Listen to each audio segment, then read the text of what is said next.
तो अब आपको दिखाते हैं नेपाल में महाविद्रोह की 20 तस्वीरें। काठमांडू में प्रदर्शनकारियों ने नेपाल की संसद में आग लगा दी। हजारों की संख्या में प्रदर्शनकारी जुटे और पार्लियामेंट के अंदर जबरन घुस गए। तस्वीरों में संसद की बिल्डिंग से धुएं का गुबार देखा जा सकता है।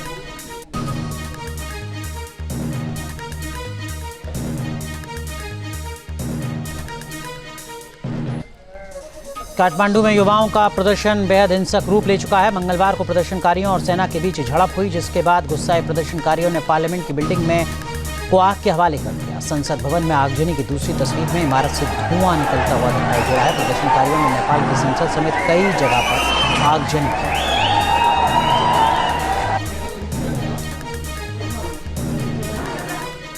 नेपाली संसद में आगजनी की एक और तस्वीर आप देखिए। प्रदर्शनकारियों ने कई सरकारी बिल्डिंगों को भी खासा नुकसान पहुंचाया।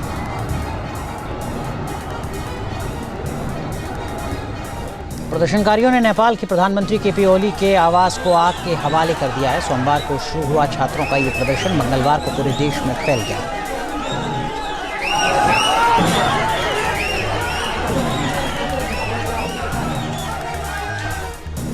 तो किस तरीके से विरोध प्रदर्शन हो रहा है वो आप देखिए। हिंसक भीड़ ने केपी ओली के निजी आवास को फूंक दिया। हजारों की संख्या में प्रदर्शनकारी ओली के निजी आवास के बाहर जुटे हुए थे।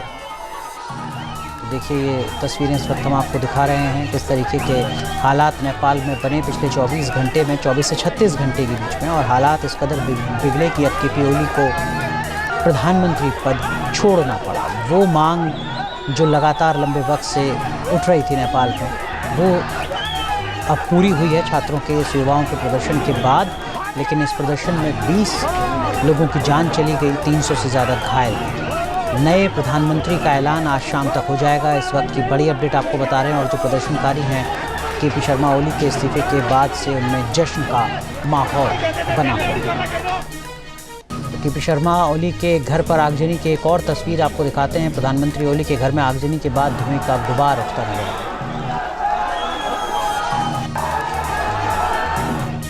ये नेपाल के राष्ट्रपति का निजी आवास है, जिसे भीड़ ने फूंक दिया है। जिस तरीके की तस्वीरें कुछ साल पहले श्रीलंका में नजर आई थी, बांग्लादेश में नजर आई थी, कुछ उसी तरीके की तस्वीरें नेपाल में नजर आई।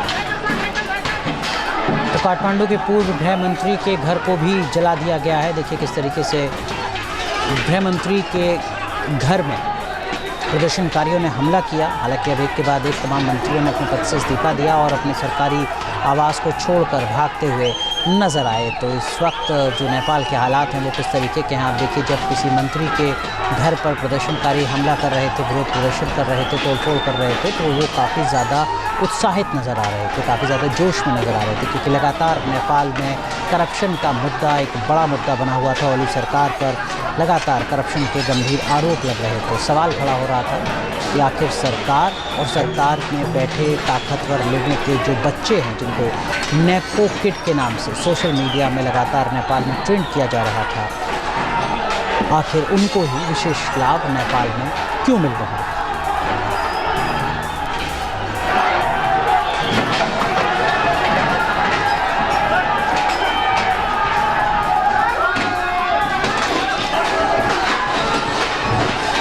तो ये तस्वीरें लगातार नेपाल से सामने आ रही हैं।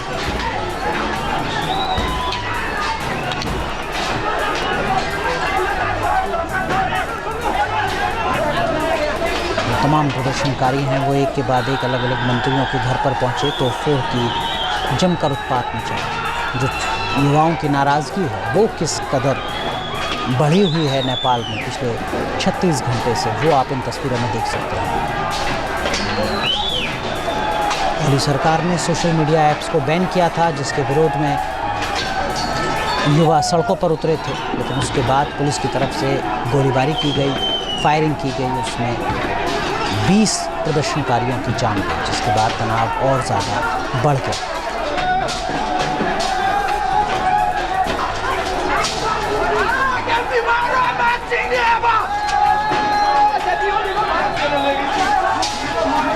काफ़ी ज़्यादा गुस्से में प्रदर्शनकारी यहाँ पर नज़र आ रहे हैं। एक के बाद एक अलग अलग मंत्रियों की तस्वीरें लगातार एक जैसी सामने आ रही हैं। हर कोई गुस्से में है, हर किसी देखिए आग लगाई है यहाँ सरकारी आवास में। एक मंत्री का बंगला है जिसमें आग लगाई है प्रदर्शनकारियों ने। अंजना कार्की हमारे साथ हैं, पत्रकार हैं। अंजना, आप किस तरीके से इस पूरे इंसिडेंट को अब एनालाइज कर रहे हैं और आने वाले वक्त में किस तरीके की तस्वीर आपको नज़र आती है? देखिए, नेपाल की हालत बहुत बुरा है, ये सोच भी नहीं सकता है। इतिहास में कई बार नेपाल में कई चीज के लिए आंदोलन हो चुका है, लेकिन ऐसा वाला हालत अभी तक नहीं हुआ। ये इतिहास में स्वर्णिम अक्षर से लिखा हुआ है।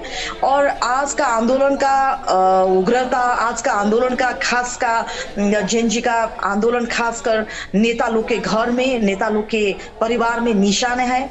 और नेता लोग का पार्टी कार्यालय में आप देख सकते हैं, वीडियो में भी आप देख सकते हैं ताजा दृश्य। नेपाल के प्रधानमंत्री शेफ नहीं है, वो भी सुरक्षा के घेरा में है। नेपाल के राष्ट्रपति वो सिक्योरिटी में नहीं है, वो भी सुरक्षा के घेरा में है।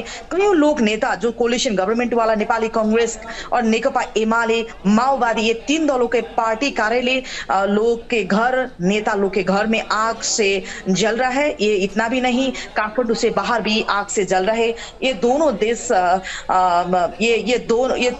ये दोनों देश के लिए भी ये हित का नहीं होता है, क्योंकि भारत और नेपाल का सदियों देखी का संबंध है। इसमें भारत इसके नजरअंदाज बनाना चाहिए, क्योंकि वहां के आपका देश का भी नागरिक यहाँ पे है, हमारा देश के भी नागरिक आपके देश में है। तो आज का जो आंदोलन हो रहा है, जो आंदोलन का स्थिति है, बहुत तनावग्रस्त है। वो स्थिति का लेखा जोखा, संपत्ति धन धन का लेखा जोखा कोई नहीं है। लेकिन अंजना, अब आगे की राजनीतिक तस्वीर किस तरीके की नजर आ रही है? केपी शर्मा ओली के इस्तीफे के बाद खबर है कि शाम तक नए पीएम का ऐलान हो जाएगा। कौन ये ऐलान करेगा और कौन से वो चेहरे हैं टेंटेटिवली जिनकी चर्चा सबसे ज्यादा है? नेपाल में अभी एक आदमी बहुत उसका वो सेलिब्रिटी जैसा है, वो आदमी का भरोसा भी है, नेपाल के जेनजी का विशेष आदमी भी मानता है। वो नेपाल के मेयर भी है, बालेन शाह, उसके नाम खास में फर्स्ट हाईली प्रायोरिटीज में आ रहा है। और इसके पीछे क्या कारण है वो तो नहीं है। नेपाल में खास आज का 5 बजे के प्रधानमंत्री के ऐलान के बाद ये करीबन एनालिसिस कर सकते हैं कि नेपाल मध्यावधि यानी कि अर्ली इलेक्शन में जा सकते हैं। इसके अर्ली इलेक्शन के पहले नागरिक सरकार बन सकता है। नागरिक सरकार के उसमें बालेन शाह प्रधानमंत्री बन सकते हैं। आप कह रहे हैं कि एक्टिंग पीएम के तौर पर बालेन शाह को जिम्मेदारी मिल सकती है? एक्टिंग मिनिस्टर के रूप में बालेन शाह को जिम्मेदारी मिल सकते हैं। नहीं तो यदि बालेन शाह मना करेगा तो सेना और आर्मी चीफ ने टेक ओवर भी कर सकता है। नेपाल के सेना अशोक सिग्देल भी टेक ओवर करने के लिए अभी ये भी बातचीत चल रही है अंदर में। तो फर्स्ट में सेना चीफ ने कल सुरक्षा परिषद के बैठक में प्रधानमंत्री को कि आया है, ये न्यूज भी आ रहा है कि प्रधानमंत्री को बोला था कि फर्स्ट में आप इस्तीफा दीजिए, तो उसके बाद में अंजना माफ कीजिए, आपको रोक रहा हूँ, आप बनी रहिए हमारे साथ। हमारे साथ एक और सीनियर जर्नलिस्ट अनिल करण जुड़ रहे हैं। अनिल जी, आपके पास क्या कुछ जानकारी है? अगला चेहरा कौन हो सकता है नेपाल में पीएम के तौर पर, और क्या वो एक्टिंग पीएम होगा?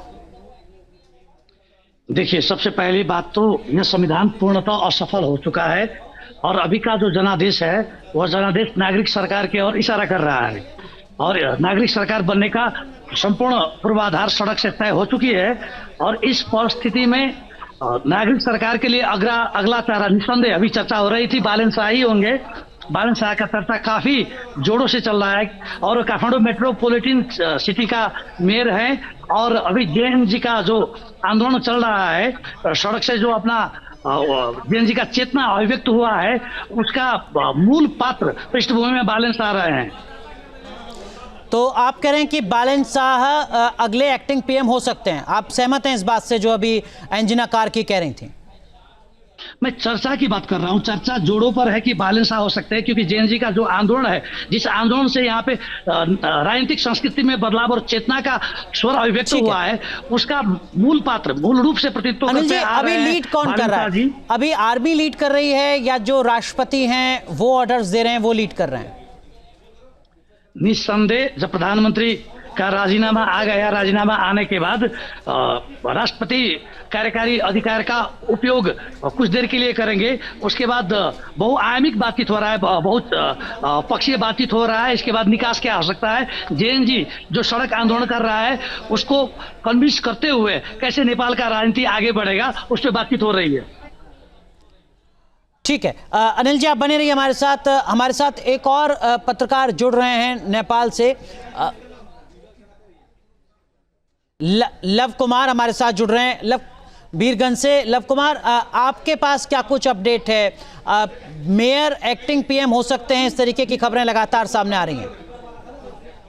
जी जी जी, मैं अभी नेपाल की आर्थिक राजधानी भिलवाड़ा में मौजूद हूँ और यहाँ पर भी जेएनजी के प्रदर्शन साफ देखा जा रहा है। यहाँ पर अभी तक 300 किलो को फूंक दिया गया है, नगर पालिका में आग लगा दी गई है।